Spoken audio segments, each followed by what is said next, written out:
성탄절이 다가오고 있습니다. 성탄절이 다가오고 있는데 많은 사람들은 이 성탄절을 없애자고 합니다. 왜 성탄절을 없애자고 하느냐?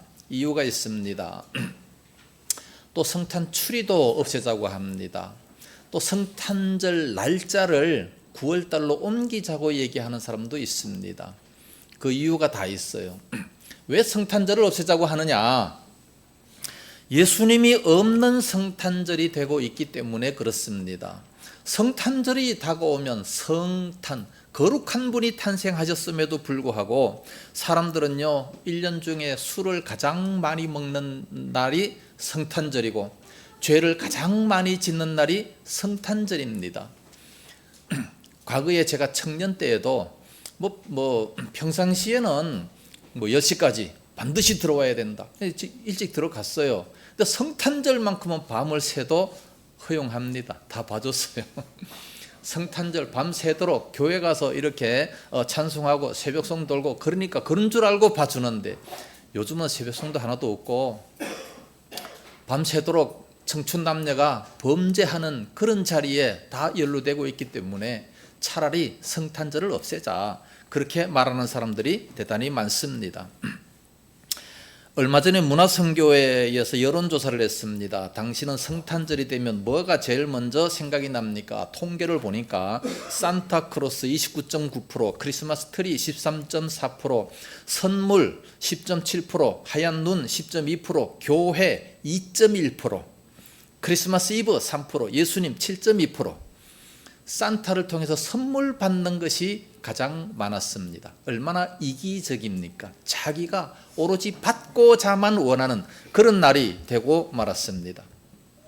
우스운 이야기가 하나 있습니다. 말썽꾸러기 아이가 하나 있는데 산타크로스 할아버지에게 선물을 받고 싶었습니다. 엄마한테 가서 묻습니다. 엄마, 어떻게 해야 내가 산타크로스 할아버지에게 선물을 받을 수 있어요? 착한 일을 많이 해야 된단다. 그러니까 걱정이 됐습니다. 착한 일을 해본 기억이 없기 때문에 그렇습니다. 그래서 산타크로스 할아버지에게 편지를 씁니다. 산타크로스 할아버지, 내가 착한 일을 많이 했거든요. 생각해보니까 마음이 너무 찔려요. 다시 편지를 씁니다. 산타크로스 할아버지, 내가 사실은 착한 일을 못했습니다. 그러나 앞으로 많이 할 테니까 선물을 좀 주세요. 그러고 보니까 앞으로 착한 일을 할 자신이 없어요. 착한 일을 할 자신이 없으니까 다 때려치우고 그냥 편지도 안 쓰고 성당으로 달려가서 성당에 가서 성모 마리아 상을 훔쳐왔어요. 그것을 훔쳐와가지고 산타크로스에게 협박을 합니다. 산타크로스야, 네 엄마를 인질로 잡아왔다. 선물과 바꾸자. 이것이 오늘날의 성탄절의 모습이라는 얘기입니다. 이렇게 예수님 없이 죄를 많이 짓는 날이 성탄절이기 때문에 차라리 성탄절을 없애자 그렇게 얘기하는 사람들이 많습니다. 그리고 또 왜 9월달로 옮기자고 하느냐? 사실 성탄절이 12월 25일 날이 아닌 것을 우리 모두는 다 압니다. 그럼 12월 25일 날은 무슨 날이냐? 원래 로마의 신, 태양신 담무스의 생일입니다. 담무스. 이 담무스의 생일이기 때문에 그때 로마 사람들은 다 모여서 이 담무스에게 축하하고 이렇게 같이 축제를 벌였어요. 그때 거기 소수의 그리스도인들이 우리도 모여서 함께 축제를 하자 해서 그들이 담무스를 축제할 때에 그리스도인들 소수가 모여가지고 아기 예수님 탄생을 함께 축하를 한 겁니다. 그것이 이제 지금까지 이렇게 내려왔는데 사실 예수님이 탄생하신 날은 언제냐? 성경에 정확하게 나와 있지 않지만 분명한 절기 안에 있습니다. 그래서 초막절이 아닌가 많은 사람들이 그렇게 얘기를 합니다. 초막절이기 때문에 그건 9월달이다 그렇게 생각을 해서 9월달로 옮기자는 사람들도 많이 있습니다. 그래서 이 경건한 유대인들은 바로 크리스천 유대인들은 9월달에 성탄절을 지키는 사람들도 있다는 말씀이에요. 그러면 추리는 왜 또 없애자고 하느냐? 추리도 지금 유럽에 가면요, 유럽이나 동남아 이쪽에 가면 성탄절을 엄청나게 크게 지키는데 10월 달부터 추리를 만듭니다. 대단해요. 거리들이 난리가 납니다. 우리 한국에는 이제 벌써 이게 다 별 필요가 없는 것 같아요. 성경을 들어서 말하고 있는데 예레미야 10장 3절 말씀 보면 여러 나라의 풍습은 헛된 것이니 삼림에서 벤 나무요 기술공의 두 손이 도끼로 만든 것이라 그들이 은과 금으로 그것에 꾸미고 못과 장도리로 그것을 든든히 하여 흔들리지 않게 했다 말씀하고 있는데 이것을 추리로 오해를 했습니다. 사실 그 다음 절을 보면 이것은 바로 우상이라는 것을 말씀하고 있어요. 우상 삼림에서 나무를 베어서 그래서 은과 금을 입혀서 그걸 이제 절을 하게 되니까 그 우상을 그렇게 하지 말라 말씀하고 있는데 오늘날 누가 추리에다가 절을 합니까? 그런 사람은 아마 아무도 없을 거예요. 그러니까 예레미야 당시는 성탄절도 없었고 추리도 없었습니다. 우상을 만들지 말라고 했는데 오늘날 우리는 성탄절을 성탄절답게 지킬 수 있는 모습이 되어야 되는 겁니다. 거룩한 분이 탄생하셨다는 거지요. 그래서 예수님의 이 성탄절 날에 어땠습니까? 목자들이 들판에서 양을 지키고 있었습니다. 그때 천사들이 나타났습니다. 10절 하반절에 무서워하지 말라 보라 내가 온 백성에게 미칠 큰 기쁨의 좋은 소식을 너희에게 전하노라. 오늘 다윗의 동네에 너희를 위하여 구주가 나셨으니 구세주가 나셨으니 곧 그리스도 주시니라 말씀했습니다. 온 백성에게 미칠 큰 기쁨의 좋은 소식이라 말씀했습니다. 그것은 바로 구주께서 태어나셨는데 예수님이 태어나셨다는 것을 말씀합니다. 오늘 본문 1절에서 7절까지의 말씀은 온 세상을 구원하러 오신 그 예수님께서 어디에서 탄생하셨느냐, 베들레헴에서 탄생하시고 구유에 누이신 사건입니다. 이 본문은 나사렛에 살던 이 마리아가 어떻게 해서 베들레헴까지 이렇게 왔는지, 어떻게 해서 구세주가 되었는지를 말씀해 주고 있습니다. 이때가 바로 첫 번째 크리스마스였죠. 자세하게 살펴본다면 첫 번째로 베들레헴에서 탄생하신 예수님이십니다. 1절 보면 그때의 가이사 아구스도가 영을 내려 천하로 다 호적하라 하였으니 그랬습니다. 이때는 로마 황제가 누구냐? 가이사 아구스도입니다. 가이사 아구스도는 이 통칭된 이름이고 옛날 구약 시대 때 애굽의 왕 그러면 다 바로 왕 그렇게 얘기를 했죠. 가장 빨리 왕이 된 사람 바로 왕. 성경 기저에 많이 나왔습니다. 이 바로 왕, 그 사람들 다 이름이 있어요. 마찬가지로 가이사 아구스도, 로마의 왕 가이사 아구스도라고 얘기하는데 이 사람의 이름이 있습니다. 줄리어스 시저의 양아들 옥타비아누스라고 아마 많이 들었어요. 옥타비아누스라는 사람이 그의 이름입니다. 이 사람이 누구냐? 시저를 살해한 브루투스를 물리치고 또 클레오파트라하고 사랑에 빠진 안토니우스를 물리치고 36살에 초대 황제가 된 사람입니다. 당시 로마 제국은요 굉장히 컸어요. 군사력을 힘입어 가지고 동쪽으로 서쪽으로 북쪽으로 남쪽으로 막 엄청나게 확장을 했습니다. 다 정복했어요. 그래서 이 가이사 아구스도 옥타비아누스는 거대한 국경을 지키기 위해서 누가 필요했습니까? 많은 군인들과 국방력이 필요했습니다. 또 이 원형 경기장과 같은 이 로마의 시민들을 위해서 각종 복지 시설을 세우기 위해서 많은 건축비가 들게 됐습니다. 그래서 이 호적 명령을 내리게 된 거예요. 이 호적 명령을 내려가지고 그 각종 누굽니까? 그 식민지 백성들에게 인두세를 거두고 또 전쟁터로 내보내기 위해서 그래서 호적을 하라 그렇게 명령을 내린 겁니다. 이 인구조사는 14년마다 한 번씩 실시됐는데 구레뇨가 수리아 총독됐을 때 첫 번째 한 것이었다고 2절에 말씀하고 있습니다. 그래서 이 식민지 백성들은 반응이 어땠습니까? 3절 말씀 보면 모든 사람이 호적하러 각각 고향으로 돌아갔다. 누가? 모든 사람이 한 사람도 빠짐없이 다 이렇게 무서워서 벌벌 떨면서 호적하러 고향으로 돌아갔다 말씀합니다. 만약에 이 가이사 아구스도에게 거역을 하면은 어떻게 되겠습니까? 물론 그 당시에도 이 반대자들이 있었습니다. 반대자들은 강압적인 통치에 한거를 했지만 참으로 그 무장한 군인들이 그 군인들의 그 창칼 앞에 무참히 쓰러질 수밖에 없었던 거예요. 그러니까 순종할 수밖에 없는 그런 모습이죠. 이 당시는 막 강압으로 하니까. 요셉도 어떻게 했느냐? 4절과 5절입니다. 요셉도 다윗의 집 족속이므로 갈릴리 나사렛 동네에서 유대를 향하여 베들레헴이라 하는 다윗의 동네로 그 약혼한 마리아와 함께 호적하러 올라가니 마리아가 이미 잉태되었더라. 나사렛에서 베들레헴까지 굉장히 멀어요. 한 170km 정도 됩니다. 170km나 되는 엄청나게 먼 이 거리를 길도 포장이 안 돼 있어요. 자동차도 없어요. 얼마나 멀고 험합니까? 교통수단도 제대로 되어 있지 않은 이런 곳을 만삭이 된 그 아내를 데리고 나귀에 태우고 막 아무리 열심히 걷는다 할지라도 하루에 한 20km 정도밖에 못 걷잖아요. 여기를 왕복을 하려면 적어도 한 달 이상은 걸리게 될 겁니다.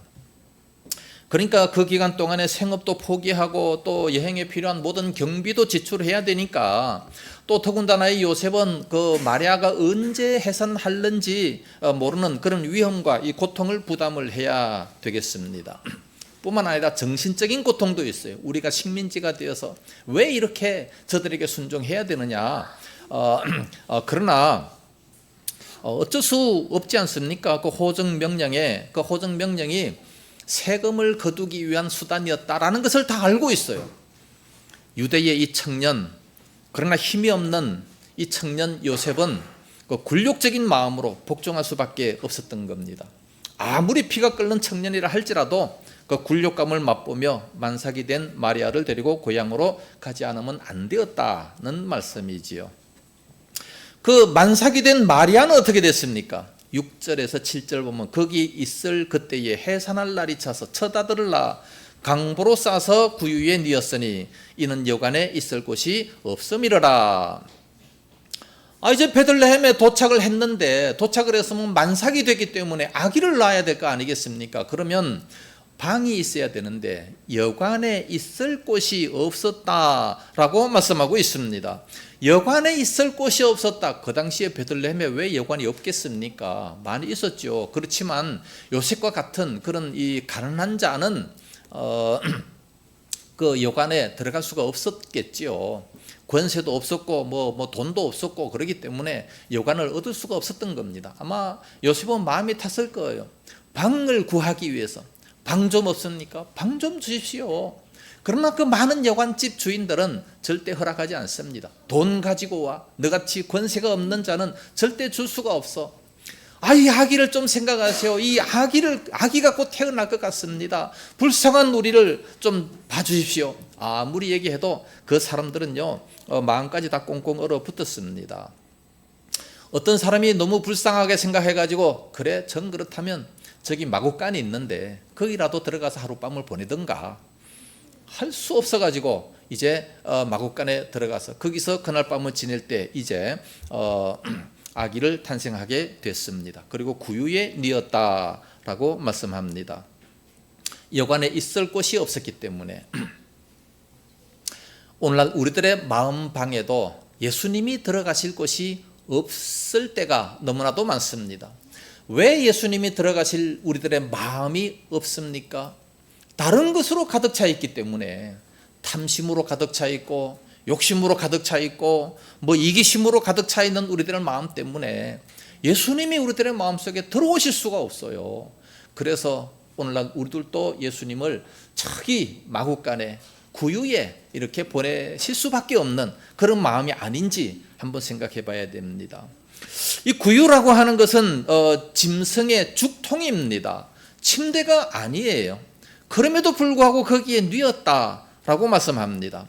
나중에 예수님께서 그런 말씀을 하시지 않습니까? 요한복음 6장 35절에 예수께서 이르시되 나는 생명의 떡이니 내게 오는 자는 결코 줄이지 아니할 터이요 나를 믿는 자는 영원히 목마르지 아니하리라.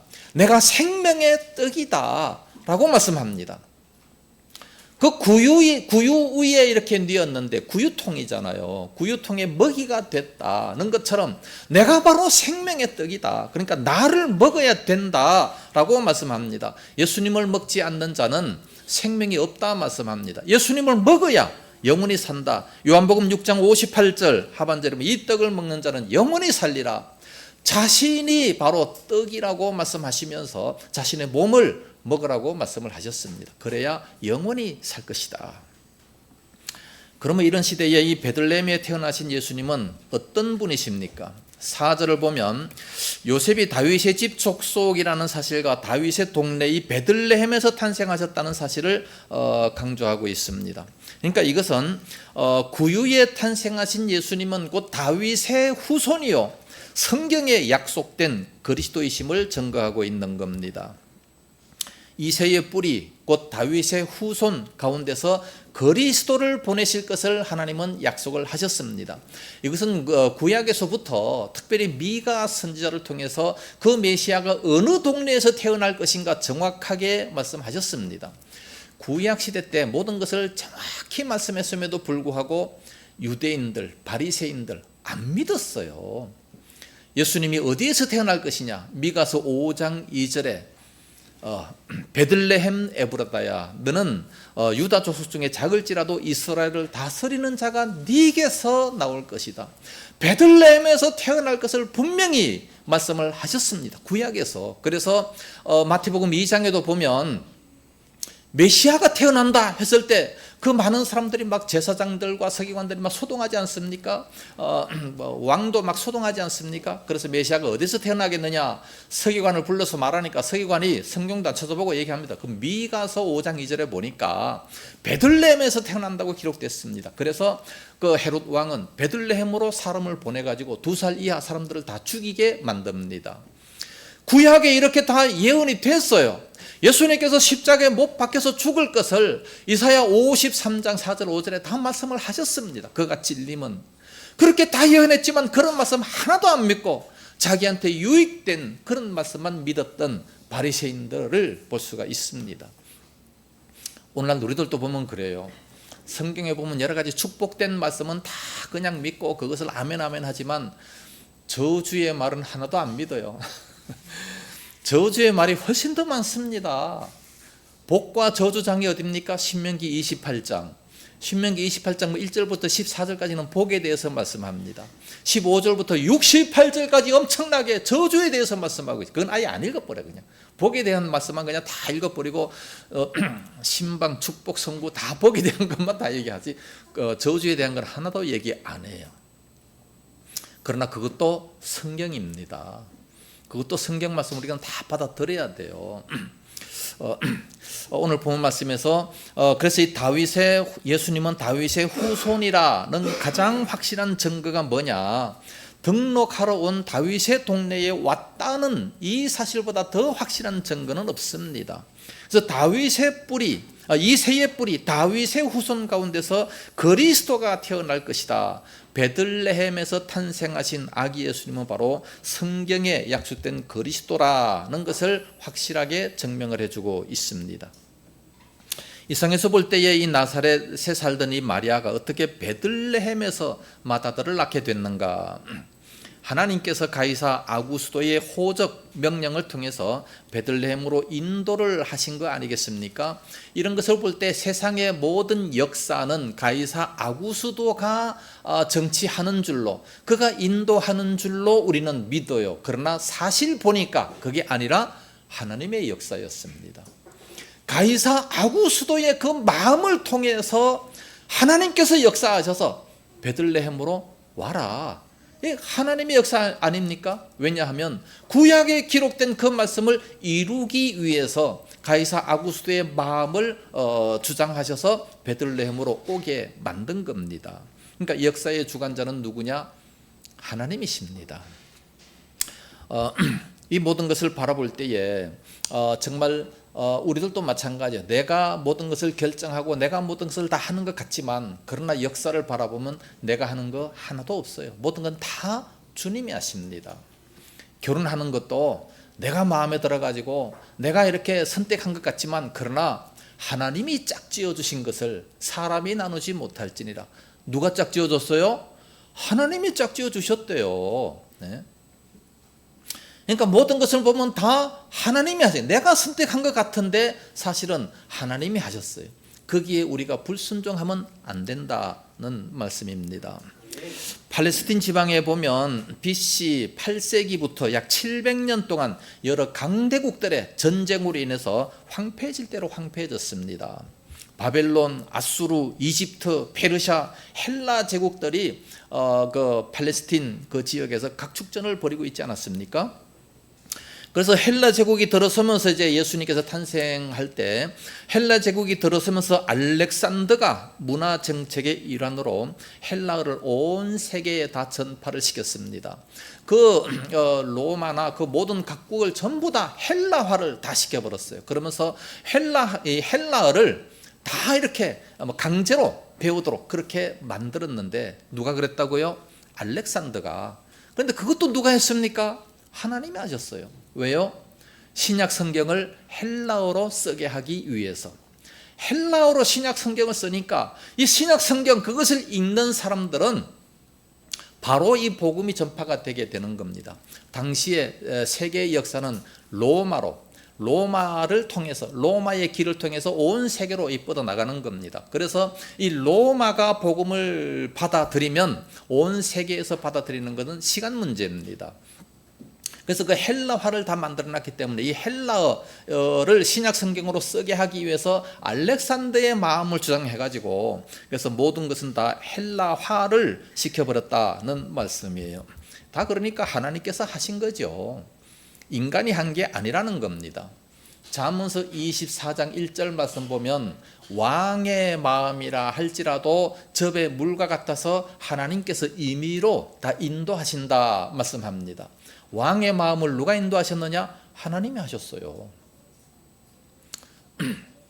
계획을 누가 내리게 했느냐? 또 이렇게 얘기하면은 여러 가지 반대로 얘기하는 사람들이 너무 많기 때문에 더 이상은 얘기 안 하겠습니다. 개인적으로 나중에 찾아오시면 다 말씀드리겠습니다. 좌우지간 우리가 개개인으로 다 결정하는 것 같지만 그러나 결정하게 만드신 분은 다 하나님이셔요. 그렇기 때문에 그러나 우리 믿는 자들은 모든 것이 다 합력하여 선을 이루는 곳으로 인도하시기 때문에 우리는 무조건 감사하고 찬송할 수밖에 없다는 말씀이에요. 내가 원해서 대학을 선택하고 나의 형편과 조건을 맞추어서 생활해 왔지만 그러나 사실은 우리 주님께서 그렇게 다 인도를 하신 겁니다. 인류 역사를 위해서, 그러니까 이 베들레헴 탄생하신 것도 이 성경을 이루기 위한 하나님의 특별하신 사역이었다 볼 수 있습니다. 두 번째로 구유에 누이신 아기 예수님을 볼 수 있습니다. 7절 첫 아들을 낳아 강보로 싸서 구유에 뉘었으니 라고 말씀하고 있습니다. 예수님은 베들레헴 마구간에서 탄생하셨습니다. 그러나 그의 탄생을 아무도 알지 못했습니다. 세상에서 제일 먼저 알게 된 사람이 누굽니까? 8절 말씀에 보면 베들레헴 근처에서 양을 치던 목자들이었지요. 목자들이라고 하는 것은 그 당시에 무시당하고 멸시받는 사람들이었습니다. 그렇기 때문에 밤에도 양을 치고 있습니다. 그러나 이들에게 성탄의 기쁜 소식이 제일 먼저 전해지게 됐습니다. 참으로 신분이 비천하고 보잘것없는 사람들이었지만 마음이 가난하고 메시아를 기다리는 경건한 믿음의 사람이었기 때문에 그렇습니다. 그래서 9절에 천사가 나타나니까 크게 무서워했습니다. 그러나 천사는 성탄의 기쁜 소식을 전합니다. 10절에 천사가 이르되 무서워하지 말라. 보라 내가 온 백성에게 미칠 큰 기쁨의 좋은 소식을 너희에게 전하노라. 오늘 다윗의 동네에 너를 위하여 구주가 나셨으니 곧 그리스도 주시니라. 그러면서 이 구주 탄생의 소식이야말로 큰 기쁨을 주는 아주 좋은 소식이다, 그렇게 말씀을 했습니다. 요즘에는 이 기쁜 소식이 별로 없어요. 뭡니까? 코로나가 끝나는가 싶더니 계엄이 발동이 되고 또 탄핵이 되고 암울하고 이 슬픈 소식들만 가득 찹니다. 그리고 이 세상의 모든 소식은 다 이 상대적이다, 그렇게 볼 수 있어요. 특정한 사람들에게만 기쁨이고 그 반대편에 있는 사람들은 또 오히려 슬픔과 고통을 주는 그런 소식이 대부분입니다. 여당이 잡으면 야당이 싫어하고 야당이 잡으면 또 여당이 싫어하고 또 그에 편든 자들이 다 그와 똑같은, 그래서 항상 반대파가 있고 한쪽이 좋으면 한쪽은 싫어해요. 그러나 우리 구주 예수님의 탄생은 온 백성에게 미칠, 모든 백성에게 큰 기쁨을 주는 그런 소식이라고 말씀하고 있습니다. 가난한 자나 부자나 권세 있는 자나 권세가 없는 자나 누구에게나 다 큰 기쁨을 주는 좋은 소식이다, 그렇게 말씀합니다. 이것은 인종과 국경과 신분과 문화를 초월해서 모든 인류에게 큰 기쁨을 주는 소식입니다. 왜 그렇습니까? 예수님의 구주 탄생이 왜 온 세상의 모든 사람들에게 기쁨을 주는 그런 좋은 소식입니까? 왜냐하면 우리 예수님의 탄생은 모든 사람들에게 혜택을 줄 수 있기 때문에 그래요. 세상의 모든 사람들은 전부 다 죄인이에요. 의인은 없나니 하나도 없다 말씀합니다. 그러니까 세상에서 구주가 필요 없는 사람은 하나도 없다는 말씀이에요.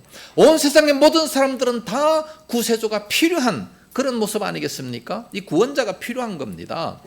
그래서 우리 예수님께서는 참 우리 죄와 허물과 죄로 죽었던 우리들에게 꼭 필요한 구세주가 되신다는 거죠. 그렇기 때문에 큰 기쁨이 될 수밖에 없다는 말씀이에요. 우리 인간은 타락하기 전에는 구세주가 필요하지 않았습니다. 왜냐하면 에덴 동산에서 정말 행복하게 자유와 기쁨을 누리면서 살았기 때문입니다. 거기에는 고통의 멍에가 없었어요. 죽음의 고통이 없었어요. 사랑과 기쁨과 행복이 충만한 그런 곳이었잖아요. 그런데 거기서 아담이 범죄함으로 말미암아 쫓겨나 버리고 말았습니다.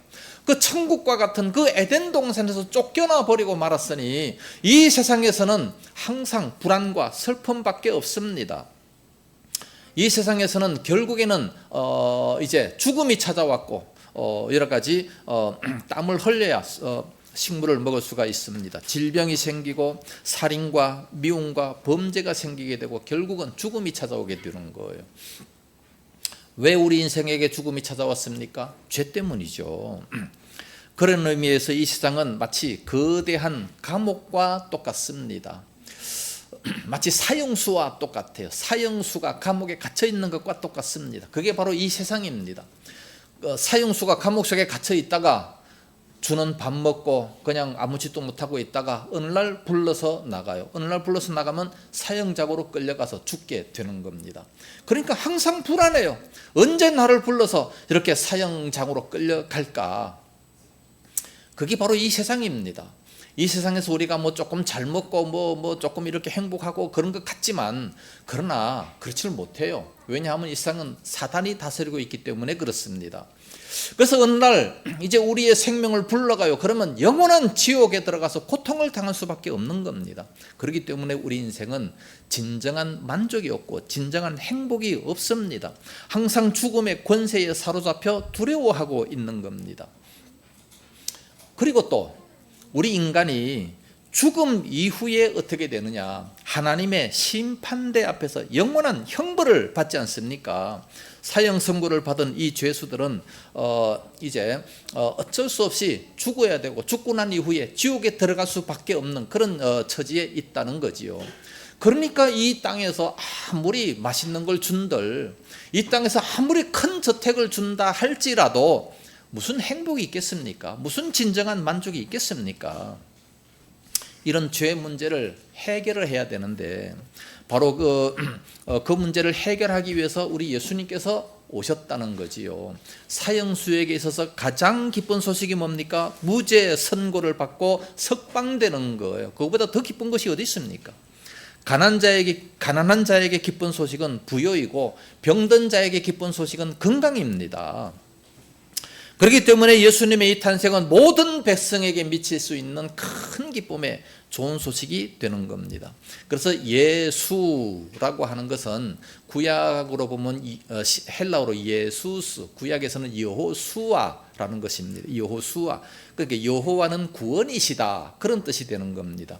그래서 마태복음 1장 21절에 이는 저희 백성을 저희 죄에서 구원할 자이심이라 그 이름을 예수라 하라, 그렇게 말씀을 했습니다. 예수님은 우리를 죄로부터 구원하기 위해서 이 땅에 오신 구세주입니다. 이 예수님이 이 땅에 계실 때는 죄인처럼 십자가에 죽으셨지만 그러나 장차 이 세상을 심판하러 오실 심판주입니다. 고린도후서 5장 10절에 그리스도의 심판대 앞에 우리가 다 설 것이다 말씀했고, 마가복음 13장 26절에 그때에 인자가 구름을 타고 큰 권능과 영광으로 오는 것을 사람들이 보리라. 또 그때에 그가 천사들을 보내어 자기가 택하신 자들을 땅 끝으로부터 하늘 끝까지 사방에서 다 모으리라 말씀을 했습니다. 그때에 사단을 멸하시고 영원한 나라로 우리를 인도하실 것입니다. 그렇기 때문에 구유에 누이신 예수님은 만민의 구주가 되신다는 겁니다. 온 세상의 구세주, 구원하실 분이 되신다는 거죠. 그렇기 때문에 큰 기쁨에 좋은 소식이 되게 되는 겁니다. 그래서 예수님 앞에 가기만 하면 한없는 위로를 받을 수 있고 사랑을 받을 수 있습니다.